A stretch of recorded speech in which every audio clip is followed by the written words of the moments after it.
All right, gentlemen, welcome to the Utah in May proposal presentation. It is a better idea all around. So first off, just wanted to say I'm sorry about getting us so far down the Adirondacks track. I just didn't even stop to think about the weather, uh, which is so stupid. It's often on my mind, but I think I just got so excited about the Adirondacks. I really think that trip would be great for the fall, but in May it's going to be just awful. I mean, just look at some of this stuff. I think that every piece of uh, writing on the subject essentially says that May, June is a terrible time to go. Mud, bugs, we're not into it. Right? So beyond even needing a sunny week, which is unlikely to begin with, the bugs in the mud I think would just make it a really horrible time.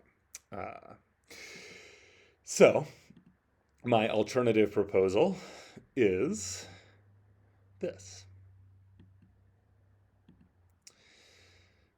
Now, gentlemen, once we went to the desert, right? I mean, technically speaking, we actually have been to the desert a few other times, or at least Nathan and I have been. Uh, Oof, look at that hair.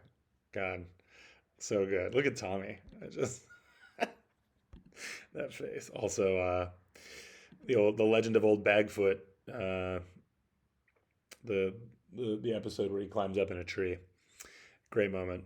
Great moment. But our excursion, right, was just that little sort of side foray from this larger adventure that we had in Colorado. And so I think we need a dedicated desert trip. So this is unnecessarily detailed here, but as you know, this is the state of Utah, right? Shaped like this. It just always helps me to sort of orient myself and think about this. These are the highways in Utah, or the interstates rather. I just like to think about 80 crosses up above, I-15 runs north south, and then 70 crosses sort of midway through. And it's this section that's bounded by I-15 and I-70 that really has all the good stuff in it. So that's where I tend to focus all of my trip planning. You can even divide this area into its own set of quadrants. So in the top left, you've got Capitol Reef, the Western Swell, and then the Irish Canyons that we went to is kind of in the southeast corner of the northwest quadrant. The classic area is over here, the northeast quadrant. Moab, Arches, Canyonlands, that's where everybody goes.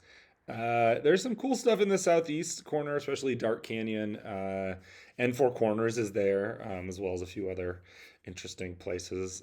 But the promised land is the southwest quadrant. Now, just also, I just thinking about other trips that maybe you guys have been there, just to sort of orient ourselves. Here's that same area of, um, those same highways, and then you can see here's Moab, here's Hanksville. Those are towns that we've been to, right? And you can see those are sort of in that northeast, northwest quadrant area. Boulder and Escalante are two towns that I think we'll spend a lot of time around on this trip. That's what I really hope. And then Springdale is the town that's the entrance to Zion. And St. George, I think, is the only sort of large city that we'll pass through other than Las Vegas if we fly in there.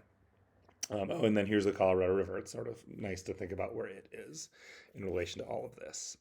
Obviously, dipping down into Arizona at the bottom, and then it would head west pretty directly and make the Grand Canyon. So this is another just map that kind of is a little bit helpful. You can see Arches and Canyonlands National Parks are over here in the northeast. Capitol Reef is sort of right there in the center. And then you've got Zion and Bryce over here on the southwestern side. And then down there at the bottom center is the Escalante, the Grand Staircase Escalante National Monument, which I think is possibly the best place we could go. So if we're driving from Denver, we can at least do that. I think we should stick to, the Moab area. or maybe a little bit further, but it's just, it's like 5, 6 hours to that area, but it ends up being much, much further to get to the southwest quadrant. That's where I really want to go, right? From Vegas, it's only 4 hours. Whereas from Denver, it's like 11 to get down to that area. And so I just think that, if we all have to, if you all have to fly in anyways, it probably, it makes more sense for us, I think, to just come from Vegas. So let's say we flow into Vegas.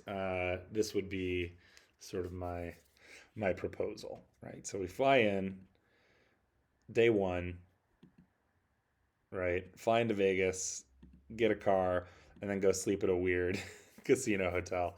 I signed up for some app where I'm trying not to pay too much attention to it, but I just sort of like let it play on the side. It does like slots, and I've earned like 5,000 tokens, and if I get 50,000 tokens, I think I can get us a free room. That's what I'm hoping, is that I can get us a free room at like the Luxor. And maybe like I think if I do it enough, I think I can also get us comped like drinks and meals. And we'll see. My hope is that I could basically get us a free fun night in Vegas, which would be kind of cool. So let me know if you have any thoughts on that. But then we would, wake up the next morning and get out of Vegas and drive to the Escalante. And what I want to do is drive to the Escalante early. I'm happy to do the driving. I think if we got out by like 6 in the morning, we could get by like 10 or 11 to Peekaboo and Spooky. And then we could hike that midday, which I think in May is going to be really great because it'll be nice and hot. But in the canyons, it'll be cool. Probably going to be a little busy, but I don't think it matters. I think it's worth it. It's just such a cool hike. I really want both of you to experience it. So, great loop, 2 hours. We'll feel great after we do it. And then we'll drive to whatever backpacking loop trailhead we want to do. I have been thinking about just a 2 or 3 day backpacking trip, and I've been sort of leaning toward a 2 day. I think we want to hike one of two loops. We could hike Coyote Gulch, which realistically is a 3 day loop. Nathan, I think you've done Coyote Gulch with Carlos, if I'm not mistaken. So maybe it's not, maybe in that sense we should go somewhere new.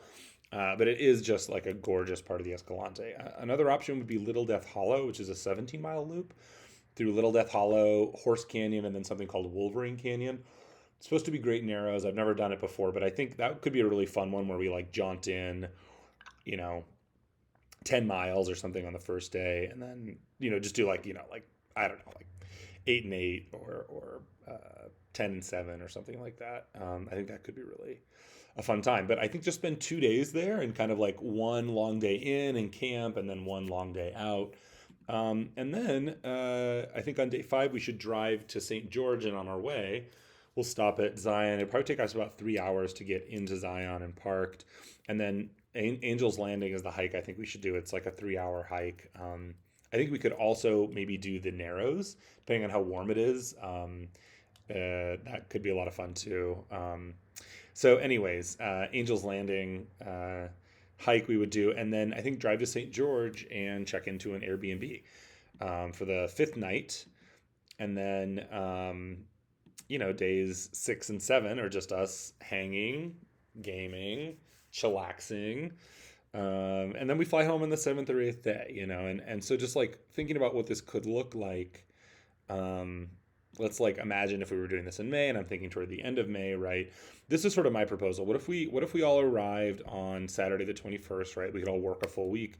Nathan, I think you're off by this point, the 20th. I wasn't sure. So I tell me if this is too early. I think Adam, you and I are just like, we just need to take the time off. But Nathan, obviously you'll have finals and stuff. So let's just say though that day 1 was a Saturday. You fly in. Day 2, we hadn't do Spooky.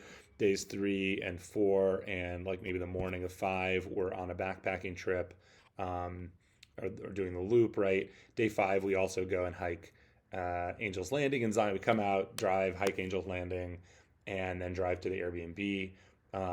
Night of the 5th, night of the 6th day, we're in the Airbnb, and then the 7th, or maybe we stay another day, in the 8th day we fly home.